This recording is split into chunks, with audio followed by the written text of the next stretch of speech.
Paramount Skydance set to acquire Warner Brothers Discovery after Netflix bowing out of the bidding war. Join us right now, Rich Greenfield with LightShed Partners. I want to talk about all the implications of this, Rich, but I want to start with just the basic question, which is, do you believe fundamentally the explanation that Netflix provided for dropping out of this bidding war, which I think came as a surprise to a lot of people, that the price tag was just too rich, or do you believe that there was something else related to politics and the ability for them to get this deal across the finish line from a regulatory perspective that changed the calculus? I do not believe this was a regulatory fail. I mean, look, Andrew, we lived through the AT&T Time Warner. The government can stop a deal or try to stop a deal, but we're ultimately a nation of laws, and you go to court. And I think there is no doubt in my mind that if Netflix wanted to play this out through the full process, they could have closed this transaction. So I don't believe that this was, they found something, all of a sudden they decided that their own view of regulatory was wrong. I think actually there's actually a bit more simple explanation to this. Paramount finally came around and did everything the board wanted them to do. And so, you know, they've been literally hammering on the relative value of Discovery Global. And, you know, we've talked on air with you and Joe multiple times about the Versant valuation. What does that mean for Discovery Global? None of that really mattered to the board because they didn't have certainty. They didn't have comfort around closing. And so from that standpoint, that Discovery Global valuation was somewhat secondary. As Paramount did everything else that the board wanted, the price, I think, for Netflix to actually match wasn't just moving up $1.50, because the Paramount bid is probably $31.50 by the time it closes in Q1 2027, and because of that ticking fee.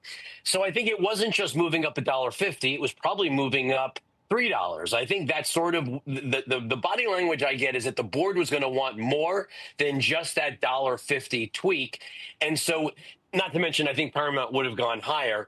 And so I think Netflix realized that they weren't going to be able to solve the leverage issue, or, you know, they didn't want to put more cash in. Like, it was just getting increasingly complicated and increasingly expensive. And I think for Netflix, they were like, you know, we're out. It surprises me that it was this quick, but the ultimate decision of Netflix is a company that has never made a large acquisition and has built an incredible business. I think they feel pretty comfortable continuing to build.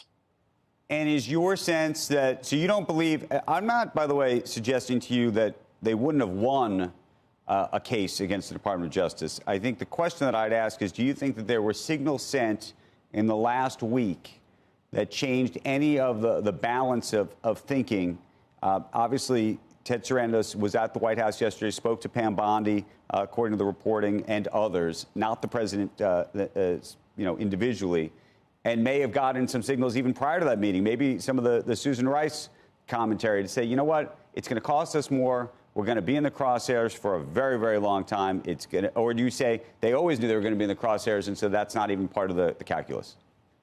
I mean, they told you it was going to take 18 months plus to close. So, you know, Andrew, they knew. Like, I don't think there was any way you went into this transaction. I mean, go back to the original battle. Like, if you think that first week in December when you and I were talking, like, the whole story then was, oh, Netflix is going to take far longer than Paramount because it's going to be such a tough regulatory road. Like, there was never it's not like the regulatory path was ever expected to be swift.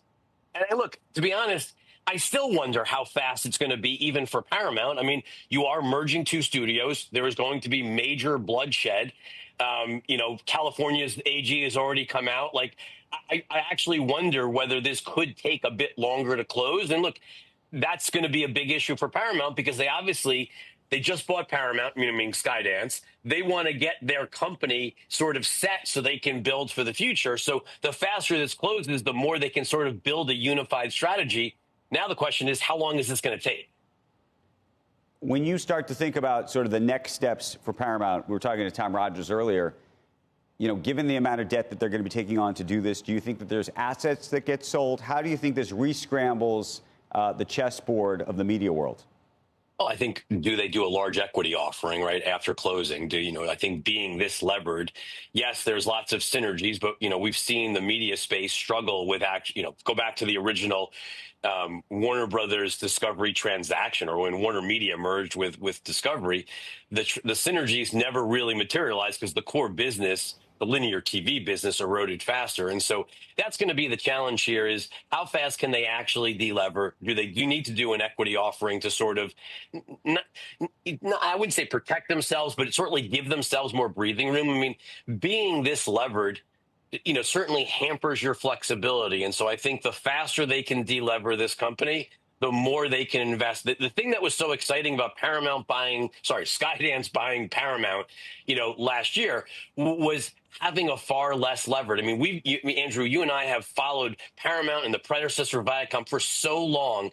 They've been levered. They've been struggling. They've never had the ability to invest. And when you look at what Paramount's been able to do, buy the UFC, get into South Park, we can debate the ROI on any one of these investments. But what's very clear is Paramount, for the first time in, I can't even remember how long, is in investment mode. That's something that wasn't possible with leverage. And so reducing that leverage is going to be critical to investing. Rich, so now they got all this stuff that Warner Brothers was going to spin off that they were arguing wasn't worth nearly as much as Netflix was or as Warner Brothers was saying that they were worth. Now they got to say, now it's worth a lot. Suddenly they got to turn around, and if they're going to, I'm sure they're going to sell some of those things, aren't they? Now it's worth a lot in their view.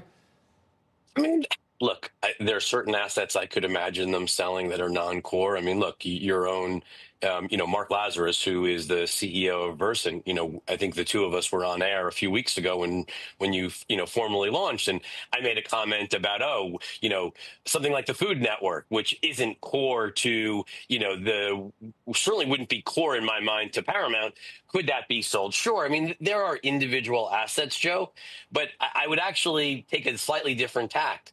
The key for buying these assets, right, is going to be massive cost savings. I mean, the vast majority of the cost savings are going to come from reducing the infrastructure of the linear TV business. And so I'm not sure it's selling as much as dramatically reducing the cost structure of that combined cable television portfolio. There's probably 1,000 people at CNN. My guess is in a year, there's going to be 1,500 or less. Well, why didn't Warner Brothers decide to do that? Why'd they decide to spin it off then? Look, the reality is I think for Warner Brothers, they spun it off because they wanted to create a pure play studio asset and streaming business that people would want to buy. And look, your parent company tried to buy it. Netflix tried to buy it. So David Zaslav got mission accomplished. He went from one bidder that would have paid $19 a share in the original bid, Paramount, to three bidders and getting $31.50 or maybe even more if it takes longer. I mean, this could be $32 if the deal drags on. So, the reality is David Zaslav, by splitting the company, was an incredible decision. He brought in more buyers than he ever would have brought in. And I think that's what angered Paramount, obviously, is that they ended up having to pay a lot more.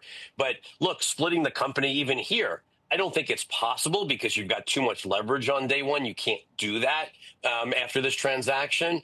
But, they need those cost savings to delever as fast as they humanly can.